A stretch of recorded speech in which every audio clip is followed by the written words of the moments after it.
کراچی میں مساجد میں نکاح کا رواج بہت بڑھ گیا الحمدللہ. پنجاب میں بھی ہے مگر تھوڑا کم ہے. دیکھو مسجد کیسی پیاری جگہ ہے, نماز کی جگہ ہے, مقدس جگہ ہے, وہاں کتنا سادگی سے نکاح ہو جاتا ہے, کتنی برکتیں ہیں. تو اس کو رواج دینا چاہیے مساجد میں نکاح کو. عجیب بات ہے, دنیا کی ہر قوم نکاح کرتی ہے اپنی عبادت گاہوں میں. عیسائی کہاں نکاح کرتے ہیں بھئی, ہو رہا ہے نا. عیسائی کہاں نکاح کرتے ہیں؟ چرچ میں. ہندو اپنے پنڈتوں سے پڑھواتے ہیں. تو یہ دنیا کی ہر قوم میں ہوتا ہے. آج کل نکاح عدالتوں میں شروع ہو گیا ہے. تو جائز ناجائز کی بات نہیں ہے, جائز تو کہیں بھی ہے. کہیں بھی نبی صلی اللہ علیہ وسلم نے نکاح پڑھایا, کہیں بھی معاملہ طے ہو گیا تو وہیں بیٹھے بیٹھے نکاح پڑھا دیا. لیکن جب کوئی جگہ آپ نے سلیکٹ کرنی ہی ہے تو اس کے لیے سب سے بہتر جگہ کون سی ہے؟ مسجد ہے. تو اس کو رواج ڈالنا چاہیے. اس کی ایک برکت ہوتی ہے, ایک روحانیت ہوتی ہے. اس میں گناہوں کی طرف توجہ نہیں جاتی. بھئی کیا مسئلہ ہے؟ اچھا, دوسرا بار بار اس پر بات ہوتی رہتی ہے, نکاح کو آسان بناؤ, آسان بناؤ, آسان بناؤ, ٹینشن فری بناؤ نکاح کو. زنا کو مشکل ہونا چاہیے, نکاح کو آسان. تو اس نکاح کو آسان کیسے کیا جائے گا؟ جہیز ختم کرو. کیا خیال ہے بھائی؟ ابھی بیان پورا ہوا نا. جو اسلام پہ مکمل راضی ہو تو اسلام میں جہیز ہے. سارا خرچہ اللہ نے کس پہ ڈالا ہے؟ بولتے کیوں نہیں بھائی؟ لڑکے پہ ڈالا ہے. نان نفقہ لڑکا کرے گا, مہر لڑکا دے گا, اور اللہ بھلا کرے گھر کا سامان سارا کون لے کے دے گا؟ لڑکا دے گا. تو سارا وہ اسٹینڈرڈ بھی وہی ہونا چاہیے جو لڑکی والوں کا اسٹینڈرڈ ہے, اس حساب سے. تو سارے خرچے اللہ نے مرد کے کندھوں پہ ڈالے ہیں, اور اللہ نے قرآن میں مرد کی فضیلت اسی بیس پہ بیان کی ہے. الرجال قوامون علی النساء بما فضل اللہ بعضهم علی بعض وبما انفقوا من اموالهم. اب لوگ نیچے بڑھے ہیں تو ثواب زیادہ ملے گا. پیچھے لوگ بیچارے کھڑے ہوئے ہیں نا, وہ دیکھ رہے ہیں. تو الرجال قوامون علی النساء, اللہ تعالیٰ فرماتے ہیں کہ مرد کو ہم نے حاکم بنایا ہے. عورت غلام نہیں ہے, محکوم ہے. محکوم میں اور غلام میں فرق ہوتا ہے. دیکھو جو بھی وزیر اعظم ہے, جو بھی صدر ہے, وہ حاکم ہے. ہم کیا ہیں؟ محکوم ہے نا.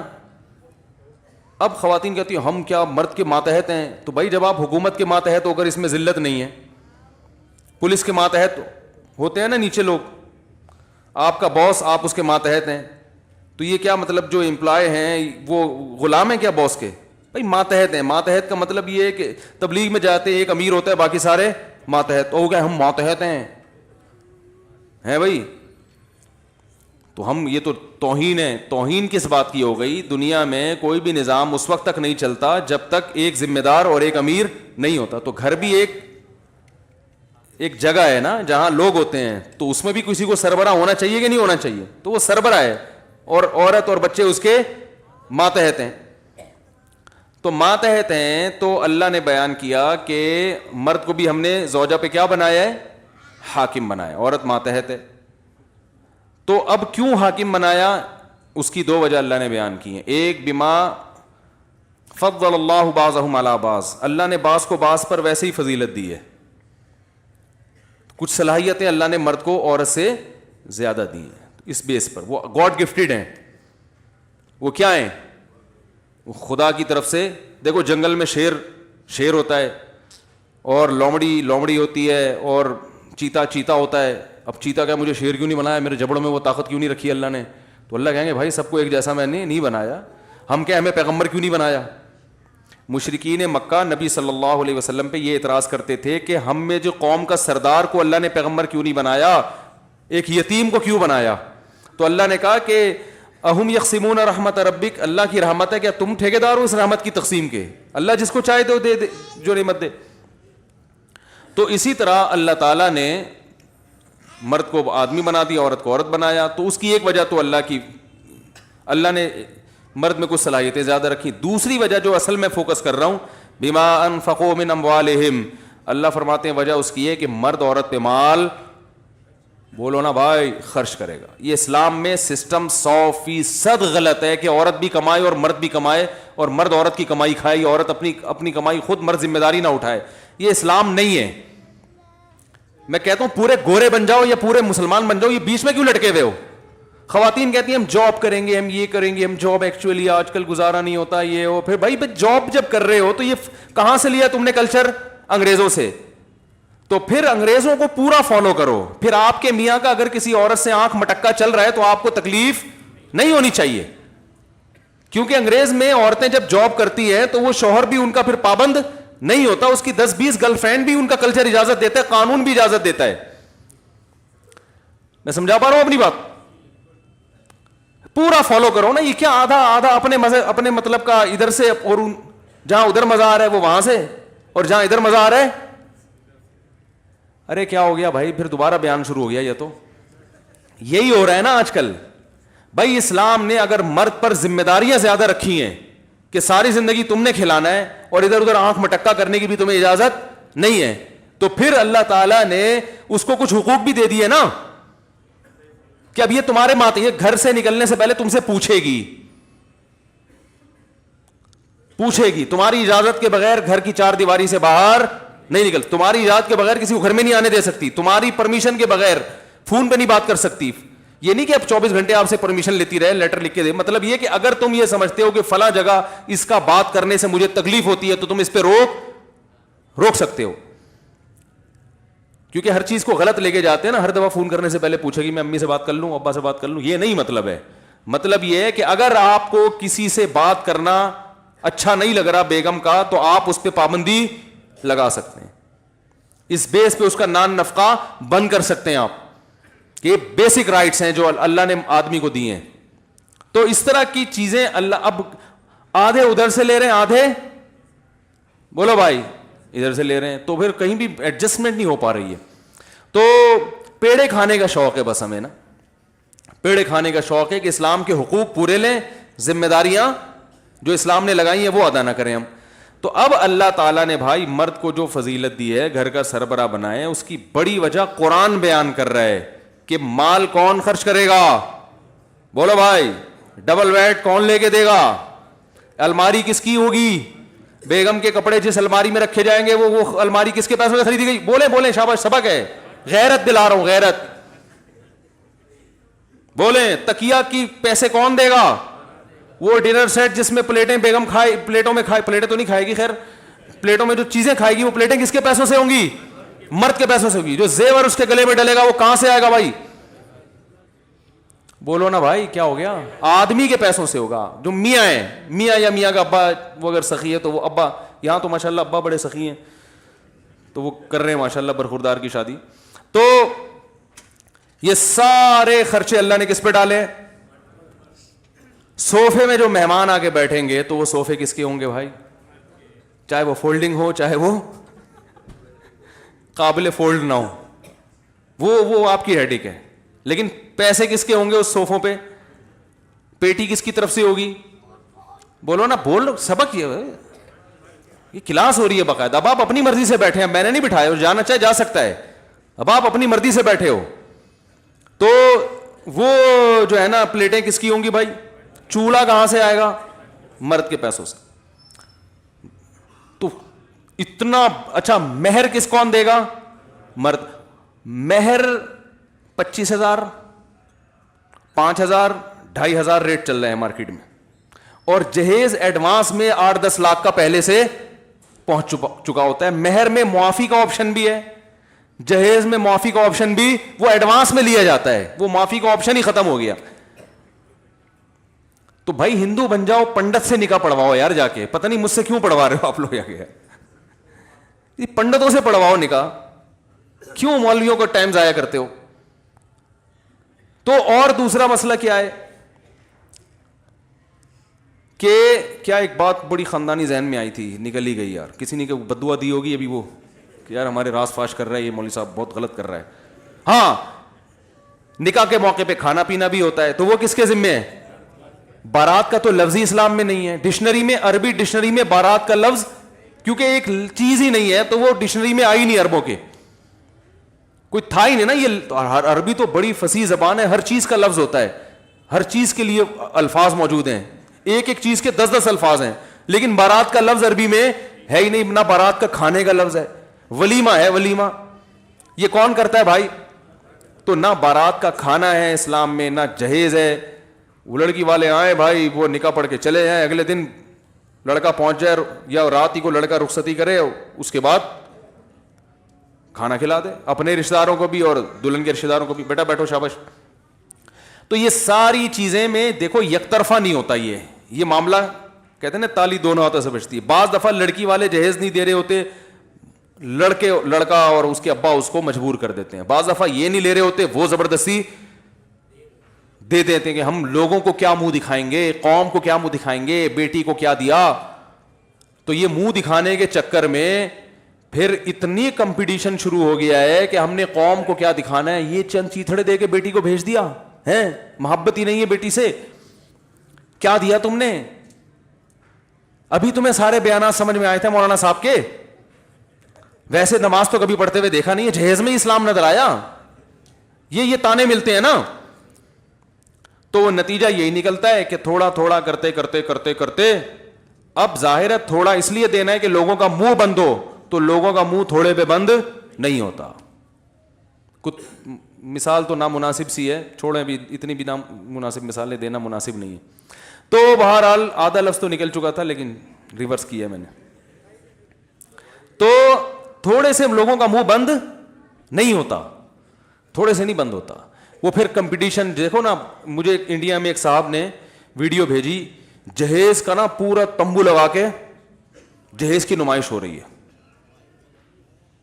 نمائش ہو رہی. انڈیا کے مسلمان بہت اچھے ہیں الحمدللہ, بہت سو سے, لیکن کچھ چیزیں ہندوؤں سے انہوں نے لی ہیں اور کچھ چیزیں ہم نے بھی ہندوؤں سے لی ہیں. تو جو ہندوؤں کو فالو کرتے ہیں وہ جیسے ہم کرتے ہیں تو وہاں بھی بہت سے لوگ فالو کرتے ہیں. تو انہوں نے مجھے ویڈیو بھیجی کہ وہ باقاعدہ نمائش ہو رہی ہے, پبلک کو لائن لگا کے لوگ دیکھ رہے ہیں کہ سیٹھ صاحب نے اپنی بیٹی کو کیا کیا دیا ہے. کیا جہالت ہے, کتنی جہالت ہے. یہ کوئی فخر کرنے کی چیز ہے؟ آپ نے اپنی بیٹی کو, کوئی آدمی مولوی صاحب کو گفٹ لا کے دیتا ہے, ویڈیو بنا رہا ہے اور اس کو نیٹ پہ اپلوڈ کر رہا ہے, میں نے مولوی صاحب کو اتنے پیسے دیے تھے. مولوی صاحب کو غصہ آئے گا نا, او بھائی تو اگر دے بھی دیے تھے تو دنیا میں کیوں ڈھنڈورا پیٹ رہا ہے بھائی؟ تو بیٹی کو یہ دے رہے ہو تو بیٹی کو بھی غصہ آئے, ابا میں آپ کی بیٹی, آپ نے مجھے دیا, تو پبلک کو کیوں بتا رہے ہیں؟ داماد کو بھی غصہ آنا چاہیے کہ بھائی اگر آپس میں ہمارا آپس کا معاملہ ہے, دے دیا تو پبلک کو کیوں بتا. لیکن کسی کو بھی غصہ نہیں آتا, کیونکہ سب کو پتا ہے کہ جہیز دنیا کو دکھانے کے لیے دیا جا رہا ہے. تو جب دکھانے کے لیے تو دکھانا تو پڑے گا نا میرے بھائی. ہمارے حضرت فرمایا کرتے تھے کہ اگر بیٹی کو کے بارے میں ڈر ہو کہ سسرال میں جا کے پتہ نہیں کیا ہو جائے گا, کوئی تحفظ ہونا کہ کچھ مسائل نہ کھڑے ہو جائیں, تو چیک دے دیا کرو. 25 لاکھ کا چیک دے دیا, چپکے سے پکڑا دیا, بیٹا یہ تمہارا چیک ہے, اگر کوئی اللہ نہ کرے سسرال میں ہوا, کچھ مسئلہ ہوا, تو یہ بینک میں تمہارے اتنے پیسے پڑے ہوئے, یہ اتنا گولڈ چپکے سے داماد کو پتہ بھی نہ چلے. صحیح ہے نا؟ کیونکہ پتہ چلے گا تو بہت اچھے داماد بھی ہوتے ہیں, جو یہاں جو داماد بیٹھے ہیں ان کے علاوہ کی بات کر رہا ہوں, وہ پھر بیگم کے سونے پہ نظر, کیا خیال ہے, تو بہت سارے مسائل کھڑے ہو جاتے ہیں. تو ایسے فرمایا اگر بہت ہی محبت ہے تو یہ دے دو, لیکن یہ کوئی نہیں دے گا. صوفے دیں گے کیونکہ وہ نظر آ رہا ہے, سونے کے سکے جو چپکے سے دیے جاتے ہیں, پرس میں ڈال دیے جاتے ہیں, وہ نظر نہیں آتے. یہ بیڈ نظر آ رہا ہے, یہ صوفے نظر آ رہے ہیں, الماری نظر آ رہی ہے, پورا قارون کا خزانہ. تو بھائی میں کہتا ہوں اللہ کا واسطہ مل جل کے اس رسم کو ختم کرو. پھر بھی میں کہتا ہوں اگر لڑکے والوں نے پورا زور لگا دیا, لڑکی والے نہیں مانتے, زبردستی دے رہے ہیں, تو پھر آپ زبردستی روک نہیں سکتے, کیونکہ ایک آدمی اپنی بیٹی کو گفٹ دے رہا ہے نا, تو آپ کو شرعاً اختیار نہیں ہے اسے روکنے کا. تو اس لیے پھڈے بازی نہ کریں, اس میں مضبوط لہجے میں بتا دیں کہ ہمیں یہ اچھا نہیں لگ رہا. اور لڑکے کا جو باپ ہے نا وہ اپنی بیگم کو بھی بتا دے, کیونکہ بعض دفعہ جب لڑکی کا باپ رخصت کر کے بھیجتا ہے بغیر جہیز کے, تو وہ تانے پھر اسے سسرال میں ساری زندگی, بولو نا بھائی, ملتے ہیں. لائی کیا چند چیتھڑے, یہ ساسوں کی طرف سے, لائی کیا چند چیتھڑے, اور باتیں ایسے کرتی ہے جیسے تیرے باپ نے تجھے سونے میں تول کے بھیجا ہو. یہ بڑے پرانے ڈائلاگ ہیں جو ساسیں سیکھتی ہیں, باقاعدہ آرڈر پہ ان کو سکھائے جاتے ہیں کہ اس طرح سے اس اسٹائل میں بہو کے سامنے آپ نے یہ بولنا ہے. کوئی الٹا سیدھا ایسا نہیں کہ جو گلے پڑ جائے تانا. تو بعض دفعہ یہ خطرہ ہوتا ہے لڑکی کے باپ کو، یار پتہ نہیں کیا بنے گا وہاں جا کے، تو وہ دے رہا ہوتا ہے، تو وہ رشوت کے حکم میں ایسا جہیز. بعض دفعہ واقعی محبت سے ہی دے رہے ہوتے ہیں، لیکن وہ محبت سے دے تو رہے ہو، لیکن آپ دیکھو کہ یہ اسلام میں ایک چیز کو پسند نہیں کیا گیا، تو ایسی چیز کو پروموٹ کرنا، محبت کا کچھ اور طریقہ ایجاد کر لو، ٹھیک ہے نا. وہ طریقہ یہی ہے کہ سونے کے سکے پرس میں ڈال کے دے دیا، یا بیگم بچی کو بتا دیا دیکھو یہ تمہارا سونا ہے، گولڈ ہے، یہ میں نے تمہارے لیے بنایا ہے، جس دن تمہاری شادی ہونی تھی میں نے سوچا تھا اس دن ہینڈ اوور کروں گا، لیکن ابھی تو فی الحال چلی جاؤ، یہ لاکر میں پڑے ہوئے ہیں تمہارا، جب تمہیں ضرورت ہو تو یہاں سے لے لینا. ایسا یہ محبت کا طریقہ مارکیٹ میں ہے ہی نہیں ٹھیک ہے نا، ہے ہی نہیں، چل ہی نہیں رہا. پھر باقی بعد میں آپ جو چاہیں دیں بیٹی کو. میں یہ نہیں کہہ رہا کہ بچی کو کبھی زندگی میں کوئی گفٹ ہی نہیں دینا، گھر بس گیا، موقع ختم ہو گیا، پھر آپ کی بچی آپ کا داماد، پھر تو داماد کو آپ لینڈ کروزر خرید کے دیں. آپ اللہ کرے میرے سسرال والے بھی سن رہے ہوں. پھر تو بھائی جب موقع ختم ہو گیا تو جو مرضی آپ کا داماد ہے، بیٹوں کی طرح ہوتا ہے داماد، تو سمجھنا چاہیے اس کو بیٹوں کی طرح. پھر آپ دیں گے تو ہم یہ کہیں گے کہ داماد کو واقعی بیٹا سمجھ کے دے رہے ہیں. ابھی نمائش کا عنصر زیادہ ہوتا ہے، گفٹ کا عنصر کم ہوتا ہے. بعد میں کون دیتا ہے؟ بعد میں تو داماد سے اس کی تنخواہیں پوچھ کے اس کو اور ٹارچر کرتے رہتے ہیں، ابے تو کیا کھلا رہا ہے، وہ اوپر سے مجھ سے پیسے مانگنے آ جاتا ہے بھائی. تو بعد میں آپ کا داماد ہے، آپ کی بیٹی ہے، بھائی پال لو پورے. اگر نیک داماد ہے تو پورا پالنے پر بھی گورنمنٹ کی طرف سے کوئی پابندی نہیں ہے. بچی کا گھر بسے گا اگر وہ اپنی ذمہ داری پوری کر رہا ہے. تو آپ جانے، آپ کا سسرال جانے، صلہ رحمی ہے، جتنا اچھا سلوک کریں گے داماد کے ساتھ، بیٹی کے ساتھ یا سسر بہو کے ساتھ تو بہت اچھی بات ہے. ہم ہدیے سے، گفٹ سے منع نہیں کر رہے، ہم کہہ رہے ہیں کہ رسومات ہیں، نمائش زیادہ ہے، غریب باپ ٹینشنوں میں آئے ہوئے ہیں کہ شادی کیسے کریں بچوں کی. تو اس لیے سادگی اور خرچہ، بولو بھائی، کم سے کم خرچہ. حدیث میں آتا ہے اعظم النکاح برکتاً ایسرھا مؤونہ، سب سے زیادہ برکت اس نکاح میں ہے جس میں خرچہ سب سے کم ہو. ہم کہتے ہیں جتنی دھوم دھڑکے سے ہوگی اتنا ہی مزہ ہوگا. نہ وہ وقتی مزہ ہے، وہی ہے جو چرس اور ہیروئن کا ہوتا ہے. جتنا سادگی سے ہوگی اتنا ہی اس نکاح میں لذت زیادہ، آسانی سے. حضرت شیخ الحدیث مولانا زکریا رحمہ اللہ تعالیٰ کی زوجہ کا انتقال ہو گیا تو وہ پھر مصروف اتنے تھے، وہ کہتے تھے میں نکاح نہیں کروں گا. ان کی بہت زیادہ مصروف لائف تھی. انہوں نے کہا میں نہیں نکاح کرتا، کیونکہ سارا دن وہ کتابوں میں لگے رہتے تھے. تو ان کی غالباً چچا زاد بہن تھی، خالہ زاد بہن تھی. تو رشتہ داروں نے زور ڈالا بھائی نکاح کر دو حضرت شیخ الحدیث سے نا، کہ بھائی اب آپ کی کزن ہے، آپ نکاح کر لیں، بغیر نکاح کے زندگی گزار رہے ہیں. بہت اصرار کیا تو ایک دن انہوں نے جب بہت اصرار کیا انہوں نے کہا چلاؤ پھر ابھی پڑھاؤ نکاح. لوگوں نے کہا یہ کیا بھائی؟ کہہ رہے ہیں بھائی اگر کرنا ہے تو پھر ابھی کراؤ، میرے پاس فالتو ٹائم نہیں ہے، ابھی کراؤ نکاح. بس ٹھیک ہے، گھر بیچ دو، رخصتی ہو جائے گی، ٹھیک ہے، ہماری بیوی بن جائے گی، پھر ہم خرچہ اٹھائیں گے اور جو اس کی ذمہ داریاں پوری کریں گے. تو لوگ ایسے مانتے نہیں ہیں، لوگوں کہتے ہیں یہ کون سا ہو رہا ہے نکاح. تو کہتے ہیں بھائی یہ میرے پاس اتنے بکھیڑوں کا ٹائم، آج کل اصل میں فالتو ٹائم بہت زیادہ ہے. اتنا ٹائم ہے، شادی کی 6 مہینہ پہلے تیاریاں ہو رہی ہیں، تو وہ والے آ رہے ہیں تو یہ والے جا رہے ہیں، پھر وہ آ رہے ہیں تو پھر یہ والے جا رہے ہیں، تو پھر وہ بری کی رسم آ رہی ہے، پھر وہ والے آ رہے ہیں، پھر پھڈا ہو گیا تو ان کو منا رہے ہیں.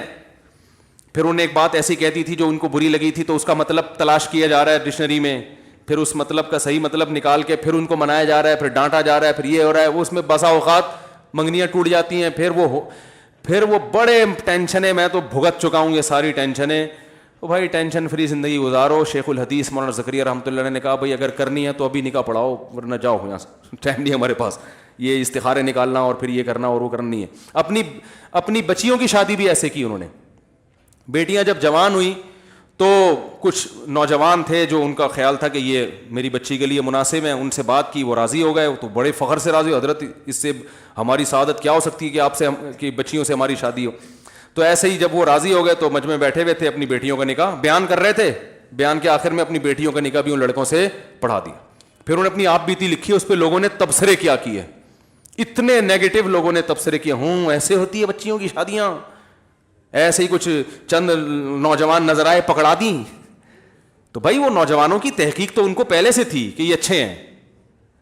جب ہو گئی تحقیق بھائی صحیح ہے تو بس اب کیا الگ سے محفل اور مٹھائی کے ڈبے پارسل ہو رہے ہیں، وہ آ رہے ہیں تو وہ آ رہے ہیں. تو بھائی اب جب کرنا ہے تو بھائی ٹھیک ہے، ہماری بچی ہے، بچیاں تو گھر سے رخصت ہوتی ہیں، چلو بھائی یہ نکاح پڑھا دیا، اب تمہاری امانت ہے، جب چاہے لے جاؤ. اب یہ گھر بن رہا ہے نہیں بن رہا ہے تمہاری ہیڈیک ہے، یہ ہماری ہیڈیک بولو نا بھائی. نہیں ہے. ابھی تمہاری ہیڈک ہے, گھر میں جگہ ہے نہیں ہے, کمرہ وہ نا اوپر والا کمرہ بن رہا ہے, پھر اس کے اوپر ایک اور بنے گا, واش روم میں ٹائلیں لگیں گی, پھر یہ ہوگا پھر وہ ہوگا. ابے بھائی تمہاری عمریں کتنی ہیں؟ جیسے جیسے عمر بڑھ رہی ہے نا تو ذہن میں رکھو کہ کمزور ہوتے چلے جا رہے ہو. یہ ذہن میں رکھو, یہ بھول جاتے ہیں لوگ, کمزور ہوتے چلے جا رہے ہو. اور جتنی عمر زیادہ ہوگی اولاد اتنی دیر سے پیدا ہوگی. دیر سے پیدا ہونے کا مطلب آپ دادا بننے سے پہلے فوت ہو چکے ہوں گے. یہ سب چیزیں لوگ سوچ نہیں رہے ہوتے. نہ بچیوں کی شادیاں دیکھنی نصیب ہوں گی, نہ بیٹوں کی شادیاں اور بڑھاپے میں دیکھو گے ابا کو ٹی بی ہے, مرنے والے ہیں, شوگر بہت ہائی رہتا ہے, جلدی سے شادی کراؤ تاکہ بچی کی خوشی زندگی میں دیکھ لیں. یہ ہو رہا ہے کہ نہیں ہو رہا؟ اور بھائی ایسی عمر میں شادی کیوں کی تھی کہ آپ نے ٹی بی کے تک پہنچے اور بچیوں کو بیٹوں کی شادیوں کی خوشیاں دیکھ رہے ہو؟ اصل خوشیاں تو جب ہی شروع ہوتی ہیں جب بیٹے جوان ہوتے ہیں. اس خوشی کے لیے جوان ہونا ضروری ہے. خوشی محسوس جوان آدمی کرتا ہے, بوڑھے زیادہ خوشی محسوس کرنے کی طاقت ان میں نہیں ہوتی. جوانی ہے جس میں زندگی کی رنگینیاں ہیں. جوانی میں بیٹوں کو جوان کر کے بہویں لے کر آؤ, داماد لے کر آؤ جوانی میں, لوگوں کو پتہ نہ چلے کہ یہ سسر صاحب ہیں یا ان کے کوئی بھائی بھائی لگتے ہیں. ایسا ہونا چاہیے انسان کو. تو یہ سارے جوانی کے کھیل ہیں بھائی. نو عمری میں شادی کرو, اولاد ہو, پھر آپ, اور یہ سب جب ہی ہوگا جب کم سے کم خرچے میں شادی ہو. زیادہ خرچہ کرو گے تو پھر جوانی میں شادی, کیونکہ اس کے لیے پیسہ کمانا پڑتا ہے. ابا تعاون کرتے نہیں آج کل, کہتے ہیں بھائی ہمارے ابا نے نہیں کیا تھا, میں تیرے ساتھ تعاون کیوں کروں. پھر وہ ہوتے ہوتے ہوتے جو 40 سال کی عمر میں جب قرآن کہہ رہے حتی اذا بلغ اشدہ, جب انتہائی درجے کی عمر کو پہنچ گیا, اب ریورس ہونا شروع ہو رہا ہے. اس عمر میں جا کے اب کیا کہہ رہے ہیں, چلو اب میں اس قابل ہوا ہوں کہ بحریہ ٹاؤن میں 4-5 پلاٹ میں نے الحمدللہ خرید لیے, ایک شادی میں اڑا دو. اور یہ بھی ہر آدمی اس قابل ہوتا نہیں ہے. اور پھر ظاہر ہے 40 سال میں آپ کو ملے گا بھی 38 سال کا, 37 سال, 36.5, اس سے پیچھے تو مشکل ہے. تو پھر وہ ظاہر ہے وہ بھی اتنی دنیا دیکھ چکی ہوتی ہے کہ وہ بھی اتنا کانفیڈنس کہ وہ ماتحتی قبول کرنے کے لیے تیار نہیں ہوتی. اس نے اتنی دنیا دیکھی ہے, اتنا کانفیڈنس کہ اس کا ایک اپنا لائف اسٹائل ہوتا ہے جس میں وہ بڑی میچور ہو چکی ہوتی ہے. وہ ساس کو ساس ماننے کے لیے تیار, وہ ایک ماحول میں ڈھل چکی ہوتی ہے. آپ اپنے حساب سے نہیں ڈال سکتے. تو یہ بڑے مسائل ہیں جس کی وجہ سے طلاقوں کے ریشو بڑھ رہے ہیں. تو کرو 40 سال میں نہیں کی تو ابھی کر لیں, بولے کوئی مسئلہ نہیں ہے اتنا, لیکن بہرحال آسان بناؤ میرے بھائی. کیا بناؤ نکاح کو؟ ہلکا پھلکا آسان. ہاں ولیمے میں اللہ نے آپ کو گنجائش زیادہ دی ہے تو اپنی گنجائش کے حساب سے پبلک کو کھانا کھلاؤ. بعض مالدار صحابہ ان کے 3 دن لنگر چلا کرتے تھے ولیموں کے. مغیرہ ابن شعبہ رضی اللہ عنہ بڑے مالدار تھے, جب نکاح کرتے نا تو لنگر کھول دیتے لوگوں کے لیے, کھولے عام 3 دن تک کھلا لنگر چلے گا, جس نے کھانا آ کے کھائے. بڑا دسترخوان لگاتے تھے. تو یہ جو کہتے ہیں نا ولیمہ سادہ ہونا چاہیے, یہ تو ٹھیک ہے کہ یہ دھوم دھڑکا نہیں ہونا چاہیے, لیکن ولیمے میں اللہ نے اگر جتنی گنجائش دی ہے تو اس حساب سے کھانا کھلانا یہ کوئی برا عمل نہیں ہے. ہر آدمی کا اسراف الگ ڈیفینیشن ہے. اسراف کی ڈیفینیشن یہ کہ اپنی چادر سے زیادہ پاؤں نہ پھیلاؤ. تو ہاں اگر چادر ہے تو جتنی چادر ہے اس حساب سے پاؤں پھیلاؤ, تو وہ کر سکتے ہیں. اللہ تعالیٰ